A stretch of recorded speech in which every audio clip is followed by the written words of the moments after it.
I did a video recently on gateway concepts, and there was a couple of other videos made by the people which are really great. Gateway concepts, just to review the idea, is this is an idea that once you get it, it opens up a whole possibility of other ideas that weren't available to you until you got this idea. In other words, they're ways of thinking things that weren't possible to think. You know, it's a ways of thinking the unthinkable. Not sure if I explained that at all well, but I'll just crack on anyway. Anyhow, what I was saying in my last video about that was I just introduced the idea of monotheism as a gateway concept. There's lots of things that's impossible to think about unless you've got the idea of a single kind of creator God, a God that creates the world, judges you, sets moral standards, does all that kind of crap that monotheistic religions charge God with. Now, of course, I'm not saying it's a good idea. In fact, I'm saying it's a bad idea. But as an idea, historically, it did provide a gateway into a series of other discussions and thoughts and questions and suggestions for answers and strategies for deriving comfort and all those kind of things, which simply aren't available if you haven't got the idea of a God or gods in the plural. So to that extent, I think it does function as a gateway concept. It opens up this whole area of discussion, which we now call theology, which wouldn't be there. Anyway, the reason why I'm mentioning that is that you know, does it make sense to talk about atheism as a gateway concept? Atheism. I'm not sure it does, actually. I'm not sure it does. And for me at least, this kind of prompts a series of thoughts about strategies, atheistic strategies, and secular strategies, and strategies for more organised thought around it. Because atheism, by definition, is, well, depending if you're a strong or a weak atheist, it's an idea that closes the door on that set of ideas to do with theology. It doesn't open a door onto another set of practices. It closes the door on theology. You know, once you say there is no God, you know, in the strictest sense, I guess, the most literal sense, then all of that God talk disappears. All of the talk around afterlife, all that particular justification for moral fabric of society disappears. All of the conversation around what happens, you know, where you come from, to do with purpose, all that stuff is just gone.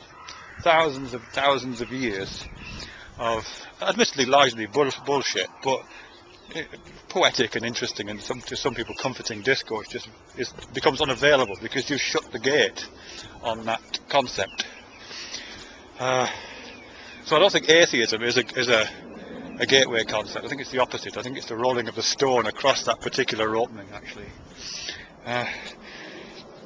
So in terms of strategy, I think for atheism to be more of a force in the world, I think, yes, it does need to do that, and I think the you know, what are sometimes called the new atheists, Dawkins and Hitchens, and to a certain extent Harris and Dennett and others, I mean, I think they have been very, very successful at shutting the gate, you know what I mean, at slamming the fucking door and rolling the big stone across the tomb, and, you know, doing that stuff, which I think has been brilliant.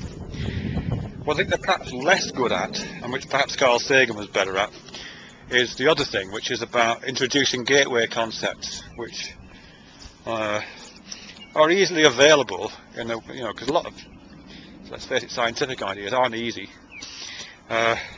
Gateway concepts which open up a terrain where it becomes possible to talk about morals, it becomes possible to talk about purpose, what happens after you die, where you come from, why there's something rather than nothing, all those,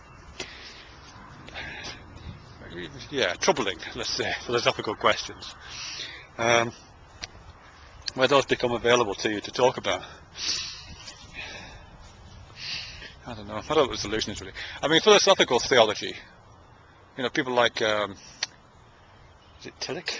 People like Tillich and Buber and some of and James Carr, to a certain extent Karen Armstrong, people who are philosophical theologians who don't believe the literal truth of those poetic texts, but see them as what they are, I think, which is kind of mythologism point.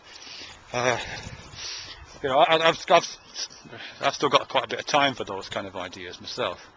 Not because they're true, but because they keep the door open. But it isn't the door onto an kind of explanatory framework that competes with science. It's more like an art explanation. Very, very serious art. I can kind of go along with that to a certain extent. But unfortunately, of course, if you're of the Dawkins and Hitchens and that kind of school of anti-theism, then that door is also closed, because that's considered to be providing cover for more literal versions of theological belief. I don't know which side of the fence I've fallen on that, really. I can see the argument that they're making, but I do also see the need for a gateway into an area of discourse that people want to talk about. You know, people want to talk about this stuff and want to think about it. And if you don't provide gateways into it, people will make them up. And some other fucker will come along and make up a really damaging one, like Islam or creationism. You know what I mean? And I don't think we should allow those people. I don't think Andy Chowdhury and Kent Hovind and well, the rest of those arseholes really should be the gatekeepers of those concepts. I think we should find better gateways and better gatekeepers. So yeah, what I'm saying, I suppose, is that atheism, for me at least, atheism doesn't qualify as a gateway concept. It qualifies as a strategy for slamming the gate on an unhealthy set of concepts, which is good, but I think that would have to be matched. If we wanted to develop a more intelligent society, it would have to be matched with the provision of gateways which open out into a territory where the same ideas that religion talks about can be talked about by people who don't have, you know, higher degrees in physics and maths and sciences and philosophy. It can be understood by a 7-year-old in the same way that religion can be understood by a 7-year-old. And provides the same kinds of functions, really, or some of the same kinds of functions, not all of them, some of them.